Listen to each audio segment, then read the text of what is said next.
Kejadian 31. Yakub lari meninggalkan Laban.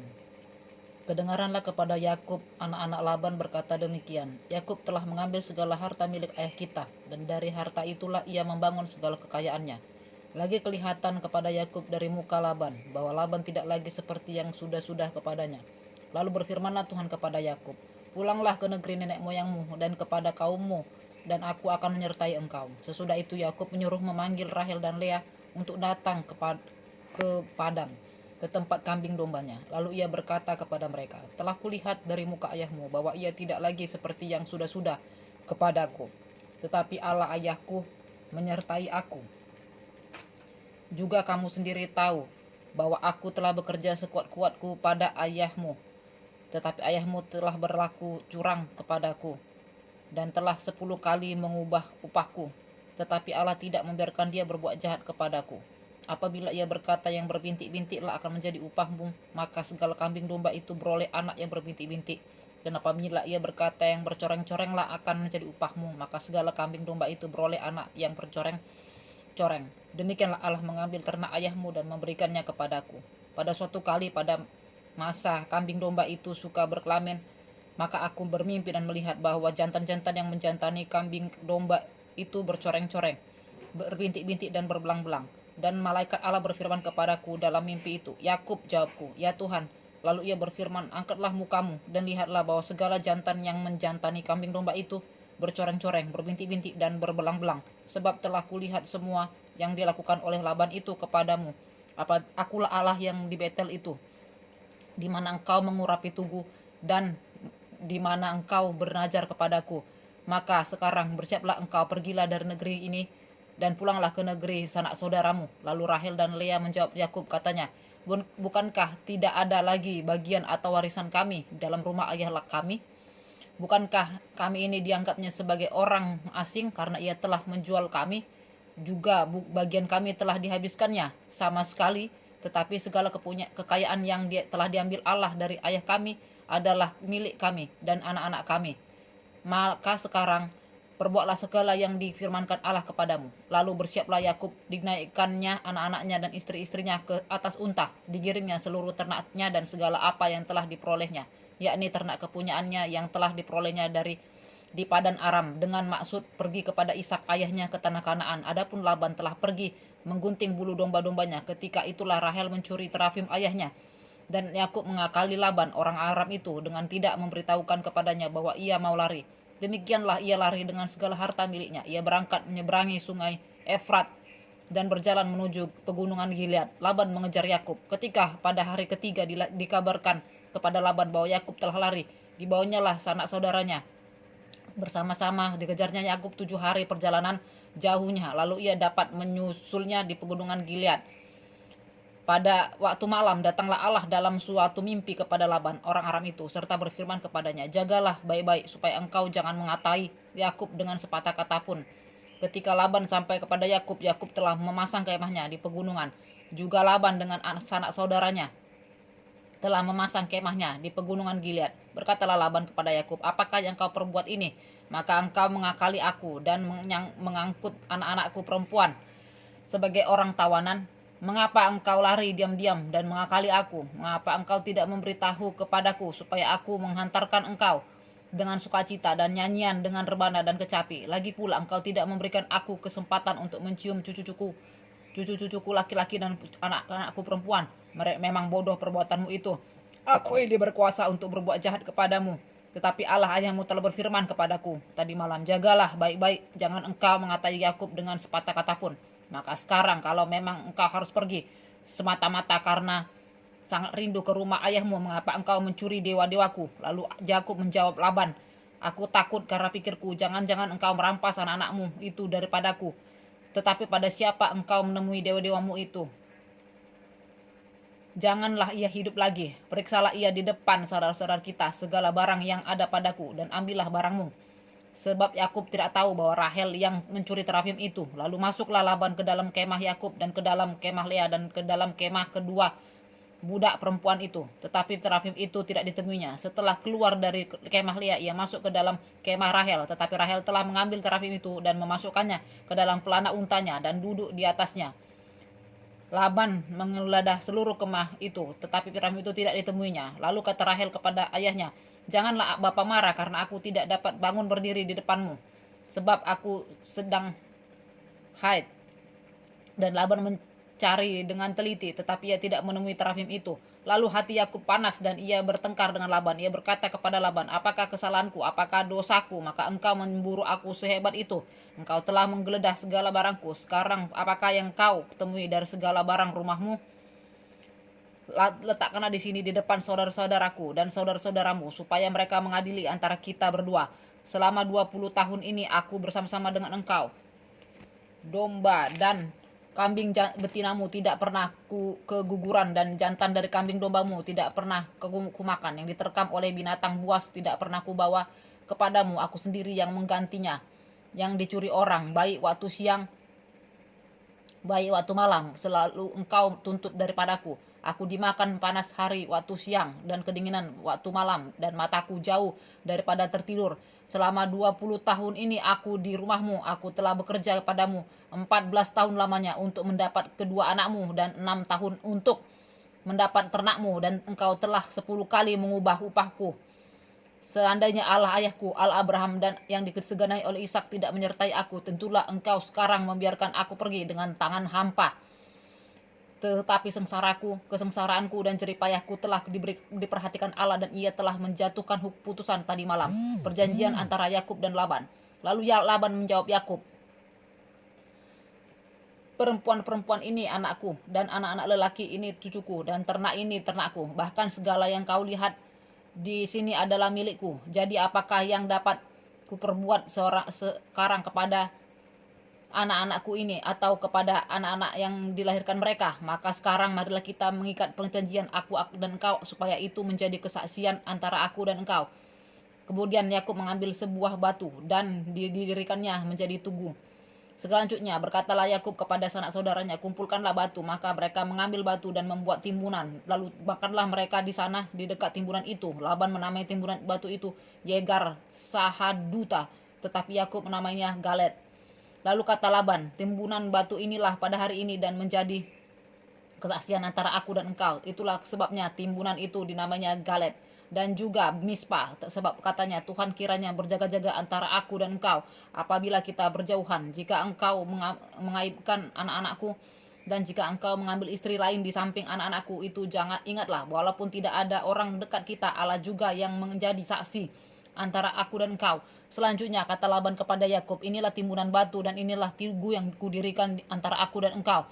Timbunan batu dan tugu inilah menjadi kesaksian bahwa aku tidak akan melewati timbunan batu ini mendapatkan engkau, dan bahwa engkau pun tidak akan melewati timbunan batu dan tugu ini mendapatkan aku, dengan berniat jahat Allah Abraham dan Allah Nahor, Allah ayah mereka, berkiranya menjadi hakim antara kita." Lalu Yakub bersumpah demi yang disegani oleh Ishak ayahnya, dan Yakub mempersembahkan korban sembelihan di padang di gunung itu. Ia mengundang makan sanak saudaranya. Lalu mereka makan serta bermalam di gunung itu. Keesokan harinya pagi-pagi Laban mencium cucu-cucunya dan anak-anaknya serta memberkati mereka. Kemudian pulanglah Laban kembali ke tempat tinggalnya. Yakub takut bertemu dengan Esau. Kejadian 32. Yakub melanjutkan perjalanannya, lalu bertemulah malaikat Allah dengan dia. Ketika Yakub melihat mereka, berkatalah ia, ini bala tentara Allah. Sebab itu dinamainya lah tempat itu Mahanaim. Sesudah itu Yakub menyuruh utusannya berjalan lebih dahulu mendapatkan Esau kakaknya ke tanah Seir daerah Edom. Ia memerintahkan kepada mereka, "Beginilah kamu katakan kepada tuanku, kepada Esau, beginilah kata hambamu Yakub. Aku telah tinggal pada Laban sebagai orang asing dan diam di situ selama ini. Aku telah mempunyai lembu, sapi, keledai, dan kambing domba, budak laki-laki dan perempuan, dan aku menyuruh memberitahukan hal ini kepada tuanku, supaya aku mendapat kasihmu." Kemudian pulanglah para utusan itu kepada Yakub dan berkata, "Kami telah sampai kepada kakakmu, kepada Esau, dan ia pun sedang di jalan menemui engkau, diiringi oleh 400 orang." Lalu sangat takutlah Yakub dan merasa sesak hati, maka dibaginya lah orang-orangnya yang bersama-sama dengan dia, kambing dombanya, lembu sapi, dan matanya menjadi 2 pasukan, dan untanya menjadi 2 pasukan. Sebab pikirnya, jika Esau datang menyerang pasukan yang satu sehingga terpukul kalah, maka pasukan yang tinggal akan terluput. Kemudian berkatalah Yakub, "Ya Allah nenekku Abraham dan Allah ayahku Ishak, ya Tuhan yang telah berfirman kepadaku, pulanglah ke negerimu serta kepada sanak saudaramu dan aku akan berbuat baik kepadamu. Sekali-kali aku tidak layak untuk menerima segala kasih dan kesetiaan yang engkau tunjukkan kepada hambamu ini. Sebab aku membawa hanya tongkatku ini waktu aku menyeberangi sungai Yordan ini.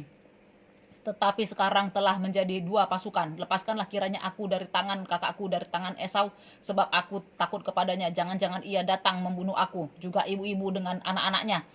Bukankah engkau telah berfirman, tentu aku akan berbuat baik kepadamu dan menjadikan keturunanmu sebagai pasir di laut, yang karena banyaknya tidak dapat dihitung. Lalu bermalamlah ia di sana pada malam itu.